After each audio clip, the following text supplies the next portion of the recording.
우리 성경 말씀 교독합니다. 열왕기상 3장 16절에서 마지막 28절 말씀 교독합니다.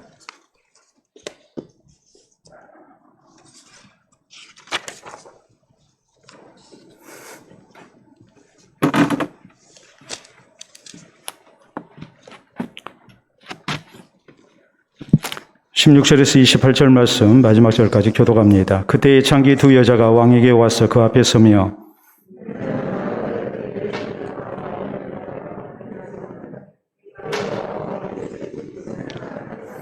내가 해산한 지 사흘 만에 이 여자도 해산하고 우리가 함께 있었고 우리 둘 외에는 집에 다른 사람이 없었나이다.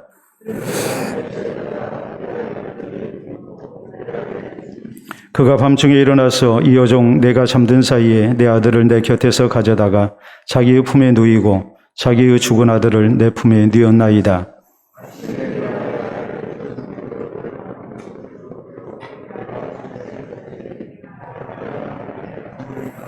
다른 여자는 이르되 아니라 산 것은 내 아들이요 죽은 것은 내 아들이라 하고 이 여자는 이르되 아니라 죽은 것이 내 아들이요 산 것이 내 아들이라 하며 왕 앞에서 그와 같이 쟁론하는지라.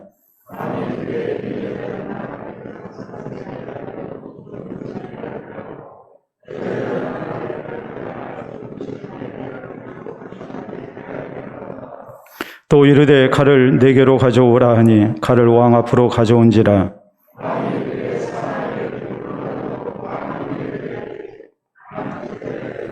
그 산 아들의 어머니 되는 여자가 그 아들을 위하여 마음이 불붙는 것 같아서 왕께 아뢰어 청하건대 내 주여 사나이를 그에게 주시고 아무쪼록 죽이지 마옵소서 하되 다른 여자는 말하기를 내 것도 되게 말고 내 것도 되게 말고 나누게 하라 하는지라.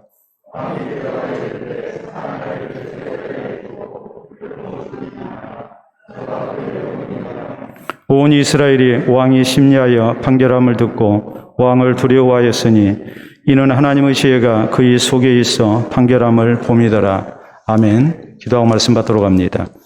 하나님 아버지 감사합니다. 우리 하나님의 아름다운 은혜 가운데 우리로 주님 앞에 있게 하시고 또 주의 말씀을 받도록 마음을 청돈하며 또 준비토록 은혜 주시니 감사합니다. 이 시간 머릿속엔 우리 모두에게 하나님의 지혜가 있게 하시고 성령의 감동하심이 있기를 원합니다. 말씀의 씨가 아름답게 뿌려져 귀한 열매로 자라날 수 있도록 도와주시고 우리가 하나님의 뜻을 분별하며 구원에 이르는 지혜를 얻게 하시고 또한 주님 기뻐하시는 삶을 살아갈 수 있는 능력을 얻게 하여 주시옵소서. 예수님 이름으로 기도하옵나이다. 아멘. 오늘 열왕기상 강의 9번째 시간입니다. 우리나라의 유명한 작가였던 이효석 씨가 있습니다. 이효석 작가의 대표작 하면은 메밀꽃 필 무렵이라는 그런 이제 단편 소설이 있죠. 이 소설의 내용은 이렇습니다. 여기 보면은 이제 두 명의 장돌뱅이가 나옵니다. 장돌뱅이에 대해서 오늘날에는 우리가 잘 모릅니다만은 옛날에는 이장 저장 이렇게 돌아다니면서 그러면서 이제 장사를 했던 그런 사람들을 장돌뱅이라고 이렇게 얘기를 했죠. 나이 든 장돌뱅이 허생원이 나오고 그 다음에 이제 젊은 장돌뱅이인 이 동이라는 그런 청년이 나옵니다. 이 두 사람이 강원도 이 봉평장에서 이제 대화장으로 이렇게 이동을 하면서 장돌뱅이라는 것이 각 고을마다 이렇게 서는 날짜가 있잖아요. 장날이 있잖아요. 예를 들어서 여러분 아시다시피 여기 사시는 분들은 이제 말바오장을 많이 가시는데 말바오장이 며칠에 열리나요? 예, 며칠이요? 2479. 예, 이런 식으로 이제 장이 열리잖아요. 근데 이제 비화장 같은 경우는 첨단이죠. 비화장 같은 경우는 제가 거기서 목회할 때 날짜가 6일하고 이렇게 10일이었습니다. 그러니까 말 그대로 이제 1일하고 이제 5일이 이렇게 되는 아니죠. 며칠이었죠? 예. 6일하고 10일 그렇게 5일하고 10일 예, 그렇게 이제 열렸는데 나중에 이제 봤더니 뭐 지금도 이렇게 변함이 없어요. 제가 지금 날짜 지금 착각한 것 같아요. 뒤에서 아니다고 하는 거 보니까. 서장님 아시죠? 며칠이에요? 예? 2일하고 6일? 1일하고 6일. 예, 1일하고 6일이랍니다. 근데 그게 40년 전이나 지금이나 전혀 변함이 없어요. 그러니까 장돌뱅이들이 이렇게 이제 돌아다니면서 이 장, 저장, 이고울 저고울 이제 날짜를 이렇게 찾아서 장날을 찾아가서 그래서 이제 물건을 이렇게 파는 것이죠. 근데 이 허생원하고 이 동일하는 젊은 이제 장돌뱅이가 같이 이렇게 봉평장에서 대화장으로 이렇게 이동을 하면서 그러면서 이제 밤새워가면서 이런저런 얘기를 합니다. 근데 이제 그 두 사람의 얘기 가운데 허생원이 이제 이런 얘기를 합니다. 뭐라고 하냐면 자기가 젊은 날 이렇게 만났던 그 하룻밤을 같이 보낸 이제 처녀 이야기를 해요. 사랑 이야기를 해요. 그리고 이제 그 여인이 굉장히 이렇게 궁금하다. 그 후로 만나려고 내가 몇 번이나 봉평에 가고 했지만 만나보지를 못했다. 이런 얘기를 쭉 하거든요. 근데 이제 이 동이라는 청년이 이 장돌뱅이가 이제 자기 엄마 얘기를 해요. 엄마 얘기를 하는데 우리 어머니가 옛날에 봉평에서 이렇게 사셨다고 합니다.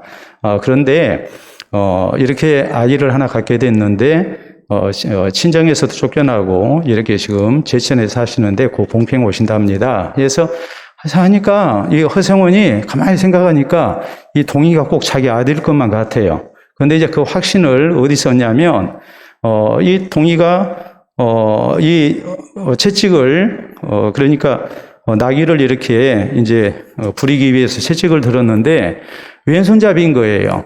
왼손잡이니까 자기도 왼손잡이거든요. 그러니까 확신을 갖는 거예요. 아, 얘가 바로 내 아들이구나. 그래서 이제 그런 식으로 해서 마지막 장면이 이제 끝나요. 우리가 생각할 때 이효석 씨가 이 작품을 쓰면서 왼손잡이는 유전이다라는 그런 이제 확신을 가지고 이 작품을 쓴 것이 틀림이 없습니다. 그런데 안타깝게도 오늘날 밝혀진 바에 의하면 왼손잡이는 유전일까요? 아닐까요? 유전이 아닙니다. 분명히 부모가 왼손잡이여서 자식이 왼손잡이인 경우도 많습니다. 아무래도 환경 영향을 받기 때문에. 그러나 그 자식들이 모두가 왼손잡이는 아니에요.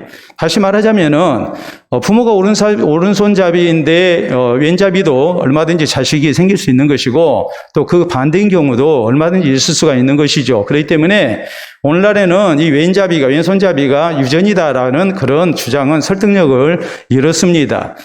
우리는 지난 시간에 이 솔로몬의 초기 통치 가운데 솔로몬이 일천 번제를 하나님 앞에 드렸고 기도하고 거기에 대한 하나님의 응답을 받은 내용을 이렇게 살폈습니다.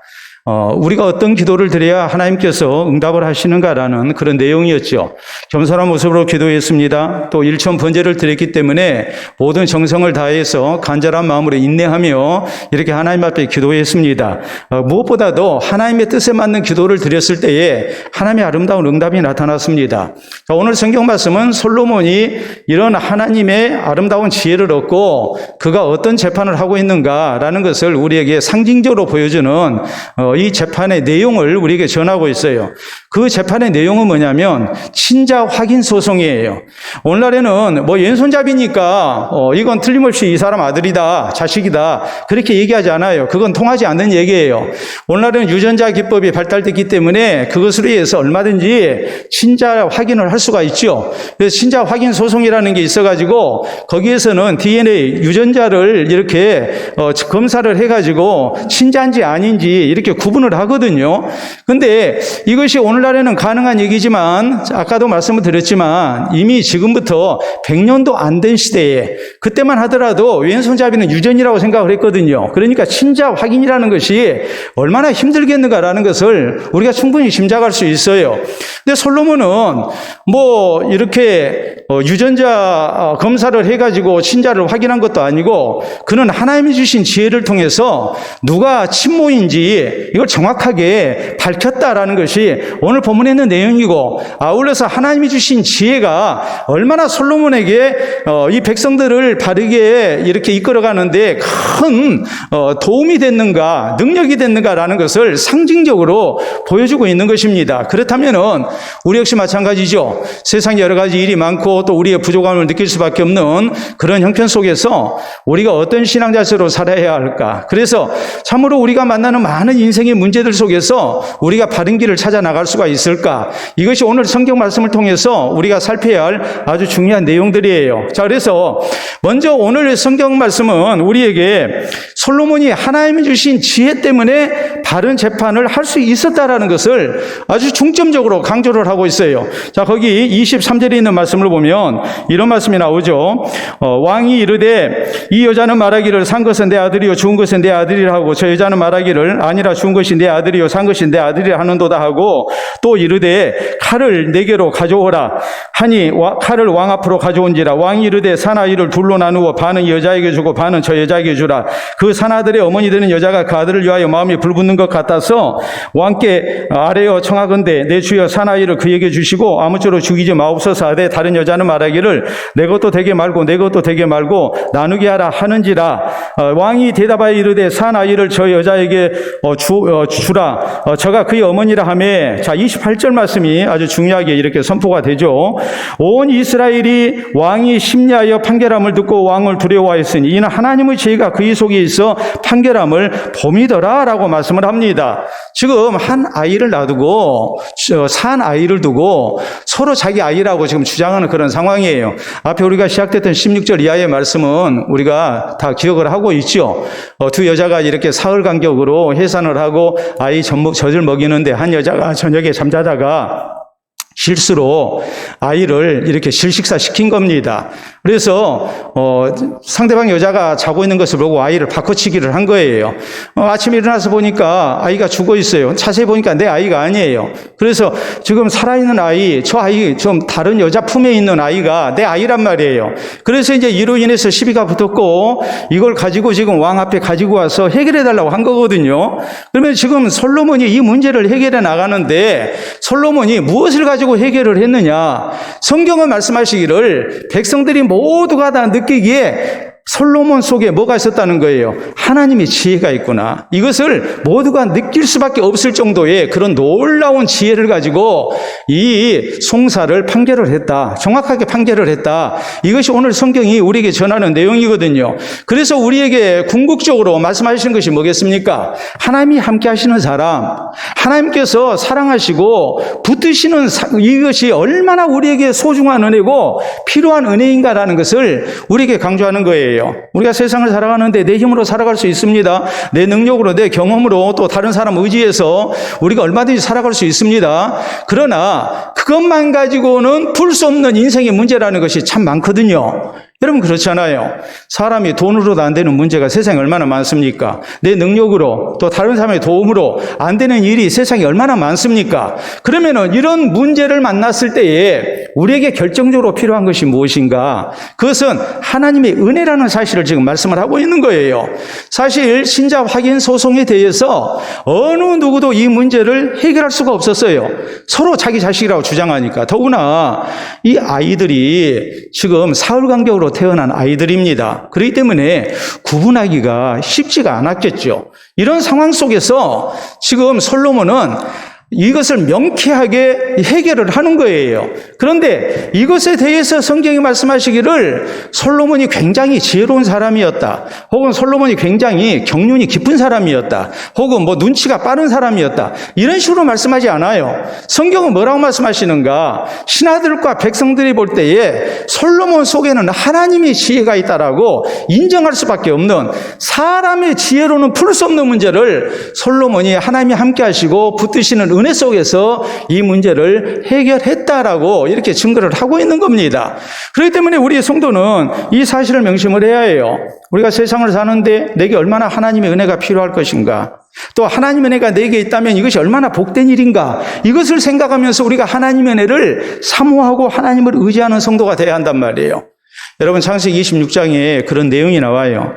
이삭이 블레셋 사람들의 땅에서 이렇게 생활을 합니다. 하나님이 복 주셔서 저가 크게 이렇게 부자가 됐습니다. 블레셋 사람들이 배가 아파서 견디지를 못합니다. 그래서 농사 짓는데 목축하는데 절대적으로 필요한 이 생명과도 같은 우물을 이렇게 메워버리고 빼앗아버리고 합니다. 그런데 이삭이 뭐합니까? 그냥 다 양보하죠. 그리고 이삭이 했던 일은 자기 아버지 아브라함이 어려운 일 만나면 하나님께 나아가서 이렇게 제단을 쌓고 기도했던, 예배를 드렸던 브엘세바로 가서 그 제단에서 하나님 앞에 제단을 쌓고 예배 드리고 기도하는 일이었어요. 그럴 때 하나님께서 걱정 마라, 내가 도와주겠다. 하나님의 약속을 이렇게 허락을 받거든요. 그리고 그 후에 되어진 일을 보면은 블레셋 사람들이 박해하고 괴롭히면 괴롭힐수록 오히려 이삭은 더 잘 되는 거예요. 나중에 블레셋 왕과 군대 장관이 찾아와가지고 이제 이런 얘기를 합니다.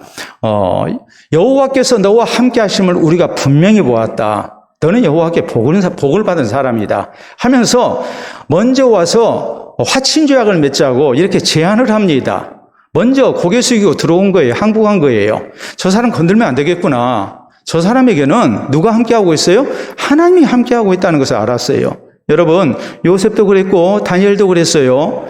요셉이 노예로 팔려왔지만 주인이 볼 때에 요셉에게는 하나님이 함께하고 있었습니다. 그래서 저가 형통한 자가 됐어요. 그것을 불신자인 주인이 보고 느낄 정도로 하나님이 역사하셨어요.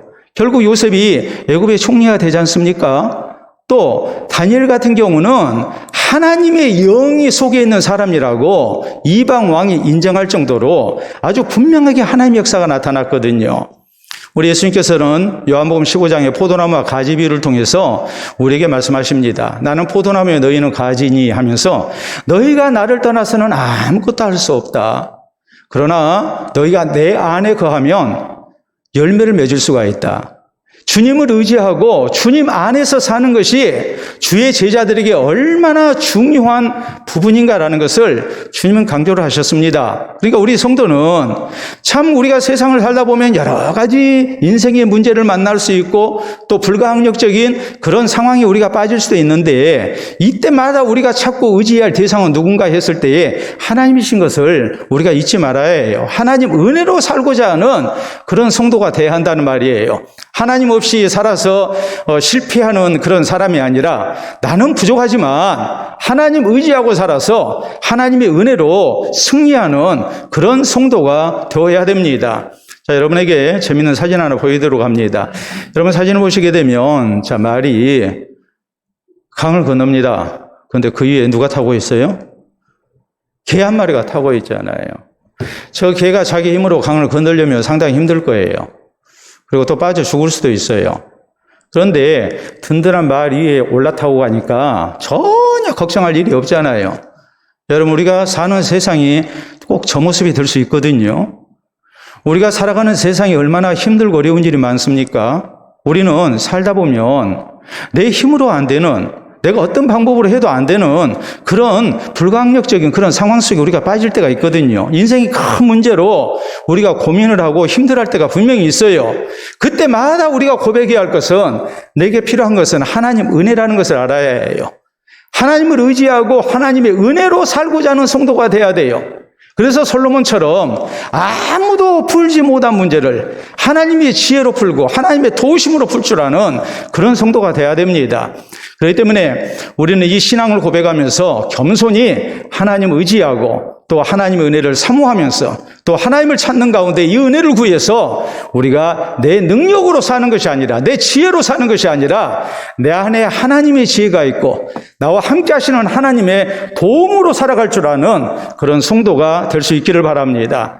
자, 다음으로 우리가 생각해야 할 것은 또 어떤 문제냐 했을 때에 자, 이어지는 말씀으로 보면 솔로몬이 이 재판을 해결하는 데 있어서 무엇을 판결의 기준으로 침모된 증거가 무엇인가라는 것을 이렇게 정확하게 알고 있었다는 것을 우리에게 지금 전해요. 자, 좀 전에 읽었던 23절 이하에 있는 말씀 다시 또 봅니다. 왕이 이르되 이 여자는 말하기를 산 것은 내 아들이요 죽은 것은 내 아들이라 하고 저 여자는 말하기를 아니라 죽은 것이 내 아들이요 산 것이 내 아들이라 하는도다 하고 또 이르되 칼을 내게로 가져오라 하니 칼을 왕 앞으로 가져온지라. 왕이 이르되 산 아이를 둘로 나누어 반은 이 여자에게 주고 반은 저 여자에게 주라.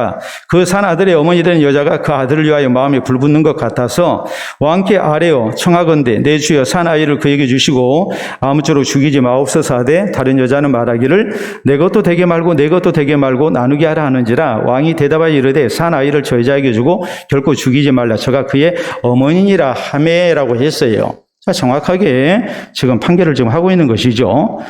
자, 누가 친모인가 하는 것에 대해서 젖먹이 이 아이에 대한 사랑이 있느냐 없느냐, 이 생명을 사랑하느냐 아니하느냐, 이것을 가지고 지금 판결을 한 거예요.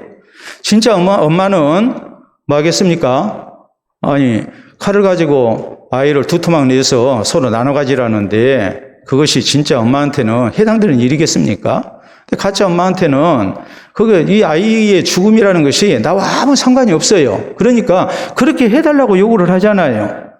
여러분, 이런 대목을 보면 우리가 깨달아야 할 사실이 있어요. 아주 중요한 사실이에요. 그것은 뭐냐면 내가 손해를 보더라도 우리는 하나님의 뜻을 향한 더 큰 것을 생각할 수 있어야 한다는 말이에요.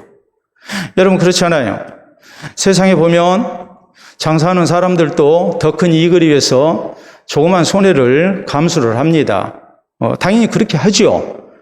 마찬가지예요. 우리가 세상을 사는 데 있어서 정말 소중한 것이 무엇인가를 알고 그 소중한 것을 위해서 별로 중요하지 않은 것을 과감하게 포기할 줄 아는 이런 신앙의 자세가 우리에게 있어야 한다는 말이에요. 특별히 오늘 성경 말씀은 생명을 사랑하는 것이 얼마나 중요한가를 우리가 말씀하거든요. 여러분, 한 생명을 구원하기 위해서 또 우리가 하나님의 영광을 위해서 우리가 가져야 할 신앙의 자세가 무엇인가? 구원의 문제를 위해서 내가 손해볼 수 있어야 하고 하나님의 영광을 위해서 내가 기꺼이 양보할 수 있어야 하고 손해볼 수 있는 그런 신앙의 자세가 우리에게 있어야 한다는 뜻이에요. 여러분, 그렇잖아요. 정말로 하나님을 사랑하는 사람이 누군가, 정말로 생명을 사랑하는 사람이 누군가 했을 때에 그건 다른 데 있지 않습니다. 하나님을 가장 소중히 여기게 될 때에 우리가 나머지를 별로 중요하지 않게 생각하고 포기할 수 있어요.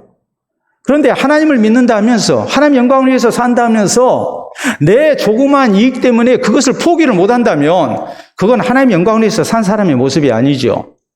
우리가 생명을 구원하겠다고 이것이 우리에게 주어진 사명이다고 우리가 생각하면서 생명 구원을 위해서 우리가 헌신되겠습니다 해놓고 실제적으로는 내가 손해보는 것이 두려워서 생명이 구원 얻든지 말든지 내 이익을 지켜야 되겠다고 한다면 그건 다 거짓이 될 수밖에 없잖아요.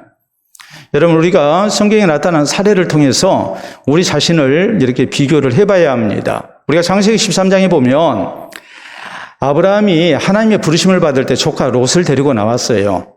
하나님이 복 주셔서 이 두 사람 소유가 크게 늘어났습니다. 양떼, 소떼가 굉장히 늘어났고, 그리고 풀밭, 초지가 한정되어 있었기 때문에 아브라함의 양떼와 이 가축대와 또 롯의 가축대가 함께 거하기에 불편한 상황이 되고 말았어요.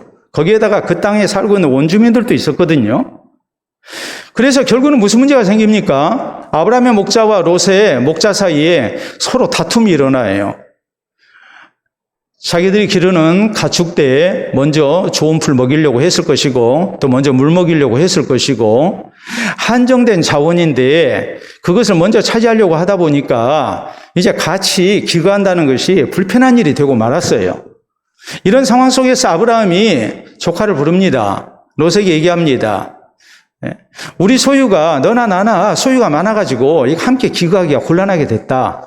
그래서 우리가 좀 이제는 갈라서야 되겠다. 네 앞에 너른 들이 있지 아니하느냐. 네가 먼저 선택을 해라. 네가 좌하면 내가 우하겠고 네가 우하면 내가 좌하겠다 그랬어요. 그러니까 롯이 소돔 쪽이 기름진 땅을 먼저 선택을 합니다. 여러분, 사실 아브라함이 어른이잖아요. 아브라함은 롯에게 아버지 같은 존재였거든요. 롯의 아버지는 일찍 죽었어요. 아브라함은 큰아버지예요. 아브라함에는 아들이 없었어요. 자식이 없었어요. 그렇기 때문에 롯을 친아들처럼 이렇게 돌봤다고요. 이런 상황 속에서 아브라함이 먼저 제안을 하는 겁니다. 네가 먼저 선택을 해라. 그리고 아브라함은 기름진 땅을 양보를 했어요. 여러분, 그 이유가 뭐겠습니까? 롯의 신앙 때문에 그런 거예요. 만약에 아브라함이 자기 이익을 먼저 챙겨버렸다면 롯은 하나님을 섬기지 않았을 거예요.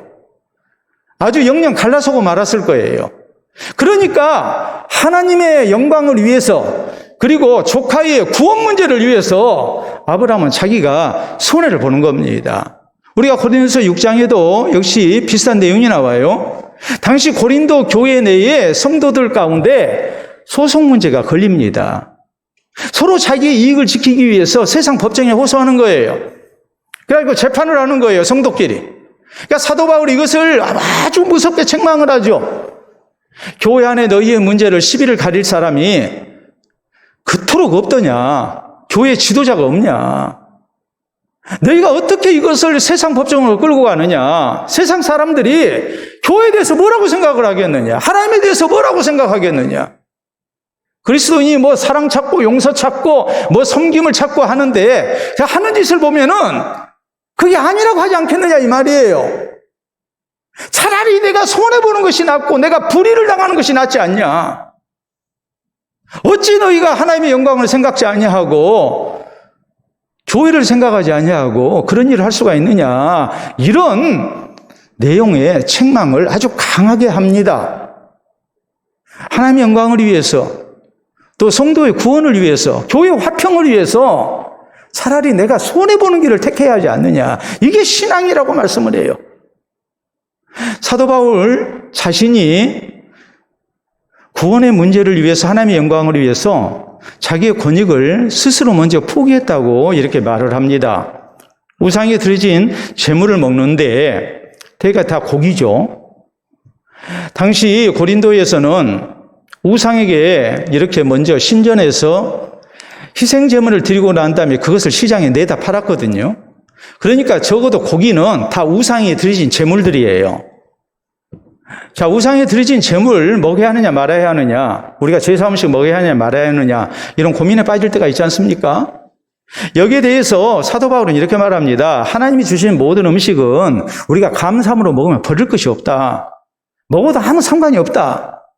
근데 문제는 내가 우상의 제물을 먹으면 이거 간접적으로 내가 우상 숭배하는 거 아니냐, 이런 꺼림칙한 생각이 들면 먹지 마라 그랬어요. 내가 그것을 먹어도 이건 하나님이 주신 음식이라 생각하고 아무렇지도 않다, 내 신앙과는 아무 상관이 없다, 이렇게 생각하고 먹으면 괜찮은데, 혹시라도 다른 사람이 내가 그 음식을 먹는 것을 보고 저 사람 교회 다니고 신앙 좋은 줄 알았더니, 하나님만 섬긴 줄 알았더니 우상에 드려진 제물을 먹네, 저 우상을 간접적으로 숭배하는 게 아니야, 이런 식으로 시험 들 사람이 있다면, 그 사람이 믿음 약한 성도든지 아니면 교회 밖의 사람이든지 그렇게 생각하는 사람이 있다면 그들의 신앙을 위해서 먹지 마라 그랬어요. 그리고 바울은 뭐라고 말합니까? 나는 일평생 고기를 먹지 않겠다고 선언해 버리거든요. 다른 사람의 구원 문제를 위해서. 고린도서 9장에는 바울이 또 뭐라고 말합니까? 거기 보면 내가 유대인에게는 유대인처럼 내가 구했다. 율법 있는 자에게는 율법 있는 자처럼 내가 행동을 했고, 율법 없는 자에게는 율법 없는 자처럼 내가 행동을 했다. 내가 여러 사람에게 여러 모양이 된 것은, 이 말의 의미는 뭐냐면 세상적으로 볼 때 간도 쓸개도 다 내놓고 사는 사람처럼 살았다 이 말이에요. 그렇게 한 이유가 뭐였느냐? 내가 줏대 없는 사람이고 내가 소신 없는 사람에서 그랬느냐? 그게 아니다.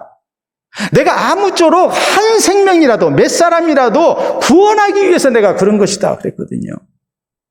죄 있는 일이 아니면 내가 다 맞춰준 거예요. 바울은 그것을 강조해요. 정말로 생명을 사랑하는 사람, 그 영혼을 사랑하는 사람, 또 하나님의 영광을 구하는 사람이 어떤 모습으로 살아야 하는가를 우리에게 지금 말씀을 하고 있는 거예요. 솔로몬은 친자 확인 소송 문제에 있어서 정말로 생명을 사랑하는 사람이 신보다라고 이렇게 정확하게 알아내죠. 마찬가지예요. 정말 우리가 하나님 영광을 위해서 살고 정말 우리가 영혼 구원을 위해서 우리가 애쓰는 사람이라면 뭐 해야 하는가? 이 큰 것을 위해서 우리의 작은 것은 얼마든지 우리가 포기할 수 있는 사람이 돼야 한다는 말이에요. 미국 독립선언문을 기초했던 토마스 제퍼슨이 있습니다. 이 사람이 미국의 제3대 대통령으로 이렇게 선출이 됐어요. 당선 축하 파티가 열렸을 때에 한 친구가 가까이 지내던 어려서부터 같이 지냈던 친구가 축사를 합니다. 축사를 할 때 이런 내용을 밝혔어요. 오늘 각하가 대통령으로 당선된 그 힘을 나는 너무나도 잘 알고 있습니다. 우리가 청년 시절 각하와 나는 우리가 다니고 있는 교회의 십자가 위에 피뢰침을 세우기 위해 일을 하고 있었습니다. 첨탑 위에서 각하는 엎드렸고 나는 각하의 등 위에 올라가 작업을 하던 중 그만 내가 들고 있던 납통이 기울어져 뜨거운 난물이 각하의 손등에 쏟아졌습니다. 그럼에도 불구하고 각하는 등 위에 서 있는 나를 생각하여 꼼짝도 하지 않고 참아주었습니다. 당신의 이 배려와 희생 그리고 성실과 인내가 오늘 각하를 대통령으로 만드는 힘이 되었다고 나는 믿습니다.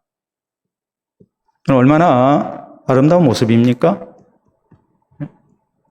내가 만약에 뜨겁다고 내가 움직여버리면 내 등 위에 올라가 있는 이 친구가 분명히 중심을 잃고 추락하게 될 것이고 큰 부상을 당하게 될 거예요. 그걸 생각하고 뜨거운 난물이 자기 손등에 떨어져도 그걸 참고 있는 거예요. 이런 모습으로 쭉 세상을 살아왔기 때문에 그는 자그마한 손해를 통해서 더 큰 것을 얻은 사람이 됐다는 얘기죠. 이런 사람을 사람들이 신뢰 안 하겠습니까? 따르지 않겠습니까? 믿고 따르죠. 그래서 결국 그는 미국의 대통령이 되는 영광을 얻게 된 거예요. 여러분, 성경은 고린도전서 10장 23절 24절에 우리에게 이렇게 말씀합니다. 모든 것이 가하나 모든 것이 유익한 것은 아니요 모든 것이 가하나 모든 것이 덕을 세우는 것은 아니니 누구든지 자기의 유익을 구하지 말고 남의 유익을 구하라 그랬어요.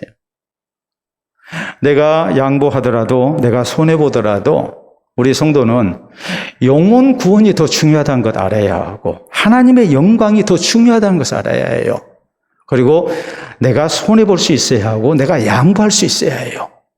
그것이 진짜 생명을 사랑하는 사람의 모습이고 정말로 영혼 구원을 위해서 헌신된 사람의 모습이고 하나님 영광을 위해서 사는 사람의 모습이라는 것을 우리가 잊어서는 안 돼요.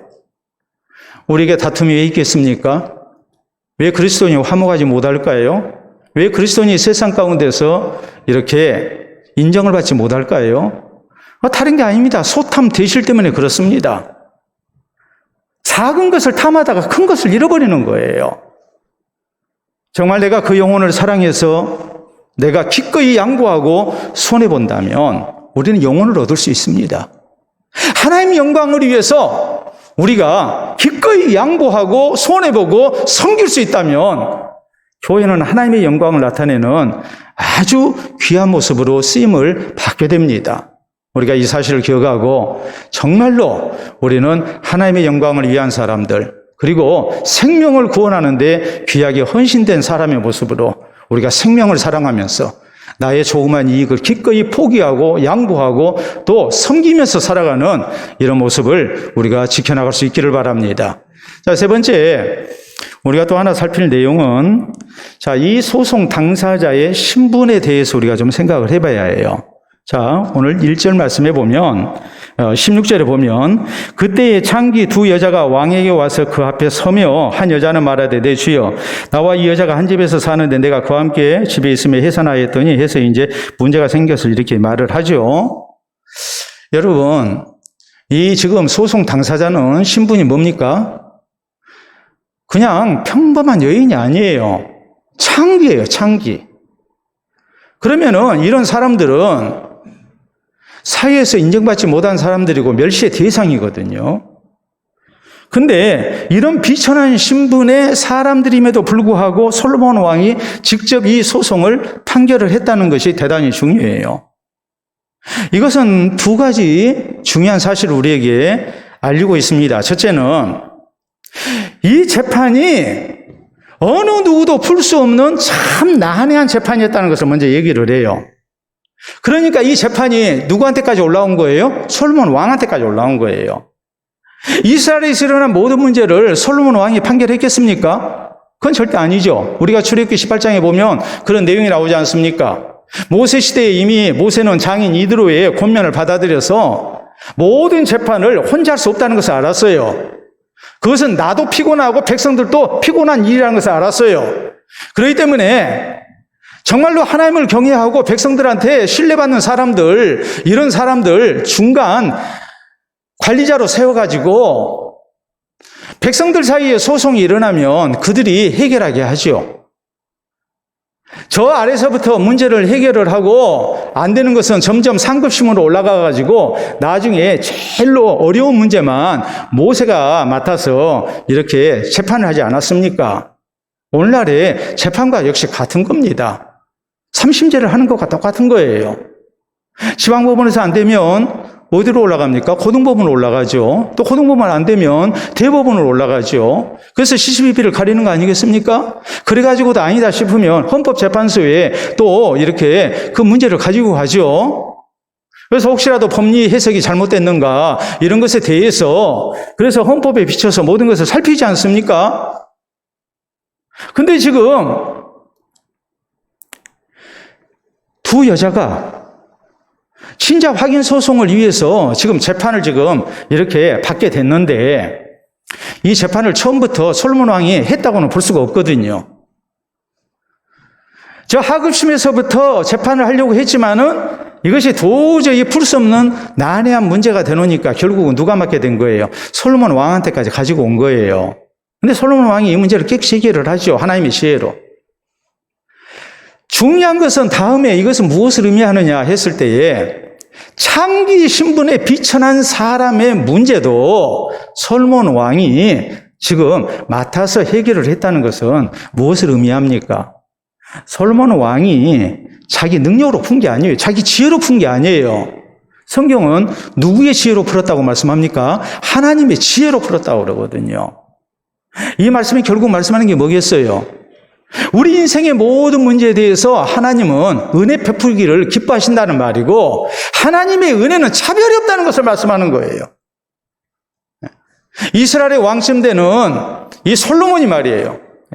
백성들의 문제를 재판을 하면서 창기 신분에 비천한 여인들의 문제를 이렇게 지금 해결을 하고 있는 모습을 보면 솔로몬이 얼마나 백성들을 사랑했는가, 또 얼마나 하나님께서 기뻐하시는 공의로운 나라를 세우기를 원했는가라는 것을 알 수 있고, 또 이런 솔로몬의 마음을 하나님이 받아주신 가운데 하나님의 지혜를 주셔서 솔로몬이 이 문제를, 이 재판을 아주 명쾌하게 해결을 했다는 것을 우리가 기억하면 하나님께서 차별하는 사람은 없다고 우리가 믿어야 한다는 말이에요. 여러분, 성경은 요한복음 3장 16절에 이렇게 말씀하십니다. 하나님이 세상을 이처럼 사랑하사 독생자를 주셨으니 이는 저를 믿는 자마다 멸망하지 않고 영생을 얻게 하려 하십니다. 여러분, 이 세상은요, 이 세상을 이처럼 사랑하사 그랬거든요. 이 세상은 어떤 세상을 얘기하겠습니까? 가진 자들만의 세상을 얘기하겠습니까? 배운 자들의 세상만 얘기하겠습니까? 아니면 귀족들의 세상만을 얘기하겠습니까? 아니에요. 부한 자, 가난한 자, 귀한 자, 천한 자 할 것 없이 모두가 어울려 사는 죄 많은 세상이거든요. 그 세상 속에 누가 들어있느냐? 오늘 내가 들어있는 거예요. 로마서 5장 8절로 말씀합니다. 우리가 아직 죄인 되었을 때에 그리스도께서 우리를 위하여 죽으심으로 하나님께서 우리에 대한, 죄인에 대한 자기의 사랑을 나타내셨느니라. 우리가 의롭게 살려고 하니까 하나님이 사랑하신 게 아니에요. 우리가 죄인 되었을 때에 하나님이 나를 사랑하신 거예요. 나를 구원하기 위해서 예수님을 세상에 보내시고 죽이신 거란 말이에요. 그만큼 하나님은 나를 사랑하신다는 것을 말해요. 그렇기 때문에 예수님께서 세상에 오셨을 때에 우리 예수님은 차별 없이 사람들을 사랑하셨습니다. 모든 사람들이 손가락질하고 정죄했던 장애인들도, 또 오랜 세월 고쳐지지 않는 질병으로 인해서 가족들한테도 버림받았던 그런 장기 병자들도, 어디 그뿐이겠습니까? 정말 사람들이 손가락질하는 죄인들, 세리들, 창녀들, 그런 사람들까지 우리 예수님은 다 차별 없이 받아주셨어요. 이 말은 다른 말로 말하자면 우리 가운데 그 누구도 우리 주님이 물리치는 사람은 없다는 것을 얘기를 해요. WHO 세계보건기구죠. 세계보건기구에서는 전염병이 발생했을 때 이 전염병의 이름을 지역이나 인종이나 또 종의 이름을 사용하지 못하게 했습니다. 종이라는 것은 뭐 개냐, 소냐, 뭐 이런 식이죠. 그래서 여러분 아시다시피 지금 코로나19 감염병으로 인해서 온 세계가 지금 몸살을 앓고 있고 큰 고통 가운데 있습니다. 제일 먼저 발생지가 어디였나요? 중국 우한 지역이었죠. 어떤 사람들은 처음에 그랬어요. 우한 코로나라고 그랬어요. 그런데 우한 코로나라는 말은 사용해서는 안 됩니다. 중국 우한에서 발생했으니까 중국 우한 코로나다 하고서 중국에 대한 혐오감을 우리가 얼마든지 가질 수가 있죠. 그러니까 세계보건기구에서는 그런 것을 사용하지 못하게 돼 있어요. 그래서 사용하는 용어를 규정을 했죠. 그게 뭐냐면 전 세계적으로 통일되게 사용한 것이 코로나19 바이러스예요. 2019년에 발생을 했기 때문에 코로나19 바이러스라고 공식 명칭이 되어 있는 거예요. 차별하지 못하게 하기 위해서. 전염병이 발생했는데 일부러 전염병을 발생시켰겠냐 이 말이에요. 우리가 모두를 긍휼히 여기고 또 차별해서는 안 되고 또 어떻게 하면 우리가 지혜를 모아서 함께 이 문제를 해결할 것인가 하는 그런 하나된 모습을 가져야 하기 때문에 이렇게 인종이나 또 지역을 차별하는 그런 명칭은 사용하지 못하게 한 겁니다. 여러분, 성경은 우리에게 말씀합니다. 우리가 히브리서 4장 16절에 보면 그러므로 우리는 긍휼하심을 받고 때를 따라 돕는 은혜를 얻기 위하여 은혜의 보좌 앞에 담대히 나아갈 것이니라. 담대히 나가라고 말씀하거든요. 이 말씀의 의미는 뭐냐면 우리가 예수 그리스도를 믿고 하나님 앞에 나아가면 하나님이 절대 우리를 물리치지 않는다는 말이에요. 또 하나, 담대히 나가라는 말은 내가 하나님 앞에 죄인이고 내가 자격이 없다고 스스로 느껴져도 우리가 예수 그리스도의 속죄 은혜를 믿고 우리가 주님 앞에 나아가면, 하나님 앞에 나아가면 하나님이 우리를 긍휼히 여기시고 다 받아주신다. 이것을 믿고 나오라는 말이에요. 오늘 우리가 하나님께서 나를 얼마나 사랑하시는가를 다시 한번 알고 하나님 앞에 차별 없이 구원 얻고 또 차별 없이 하나님 은혜를 받을 수 있다는 사실을 우리가 기억하고 우리가 참으로 담대히 하나님 앞에 나아가서 주의 은혜를 허락받는 그런 성도들이 될 수 있기를 바랍니다. 자, 우리가 가게에 쇼윈도에 있는 그런 마네킹들을 보면 대개가 다 이런 모습이에요. 자, 한번 볼까요? 날씬하고 멋있게 잘 빠졌죠? 되게 저런 모습이죠? 또 다음 사진 볼까요? 예. 아주 늘씬하고, 또 다음 사진이요. 예. 또요. 다 보기가 좋습니다. 다음 사진도 볼까요? 저렇게 다 보기가 좋은데, 저건 이상형이죠. 저건 모델들이나 저런 몸매죠. 마네킹은 특히나 더 8등신이 아니라 9등신, 10등신으로 만들어가지고 보기 좋게 해놨잖아요. 지금은 저게 아니다. 저건 가짜다. 보다 현실감이 있는 마네킹을 이제 만들어내요. 그 모습이 이거예요. 누구 모습이요? 내 모습 아닙니까? 아, 좀 더 오래 좀 보여줘요. 내 몸매가 원래 저렇게 생겼는데 옷을 입었을 때 내가 어떤 모습이 될 것인가 좀 더 사실적이고 현실적인 모습을 이렇게 보여줘야 정확하게 판단하지 않겠습니까? 앞에 이렇게 놨던 마네킹들은 이상형이란 말이에요. 그 현실성이 없어요. 근데 마네킹의 문제만은 아니에요. 우리가 세상을 사는 데 있어서 우리에게 어떤 이상적인 그런 환경이 있고 이상적인 모습이 있어요. 근데 현실은 그게 아니거든요. 내가 만난 현실은 절대 그게 아니고 또 나라는 사람의 현실을 놓고 보면 절대 또 그게 아니라는 것을 우리가 알 때가 많거든요. 하나님과의 관계에서도 마찬가지예요. 우리가 살아계신 하나님을 의지하고 세상 가운데서 살아가는데 세상의 여러 가지 문제, 우리가 평탄하기를 원하고 평안하기를 원하지만은 만나는 문제가 우리의 삶을 너무나도 힘들게 만들 때가 현실적으로 있습니다. 내가 원하는 삶의 모습은 아니에요. 정말 우리가 다른 사람을 섬기고 사랑하고 또 하나님 나라의 영광을 위해서 살고 싶지만 그 모든 것을 위해서 나를 양보하고 내가 손해보며 희생한다는 것도 결코 만만한 일은 아니에요. 또 생각해 보세요. 내가 하나님의 은혜가 필요하다는 것을 알지만은 내가 하나님 앞에 나가면 과연 하나님이 나를 받아주실까? 그런 의심이 들 수밖에 없는 나의 부족한 모습이 나를 또한 괴롭힐 때도 우리에게는 분명히 현실적으로 있어요.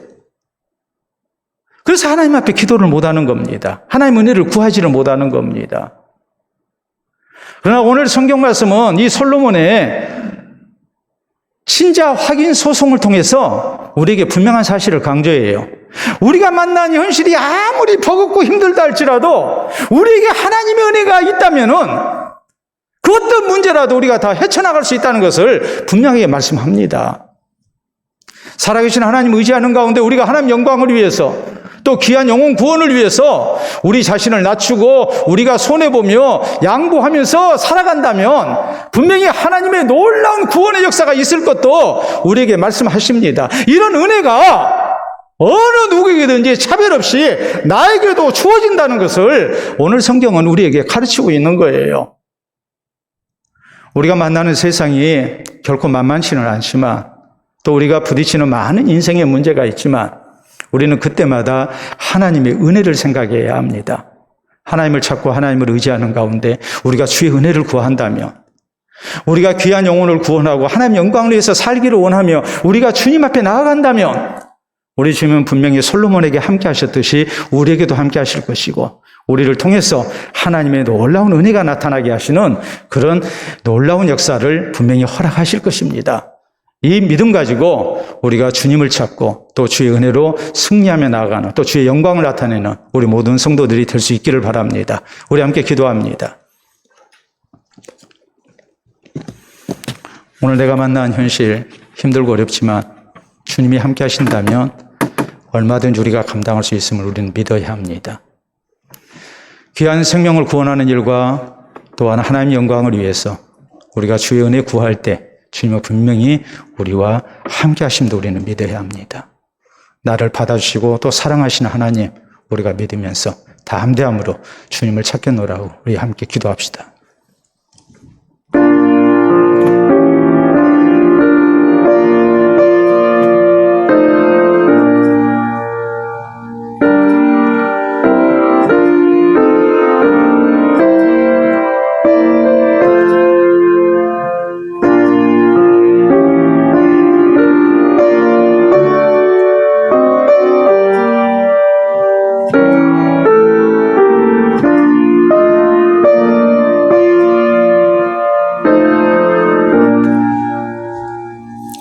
이 시간도 살아계신 우리 아버지 은혜를 참으로 감사합니다.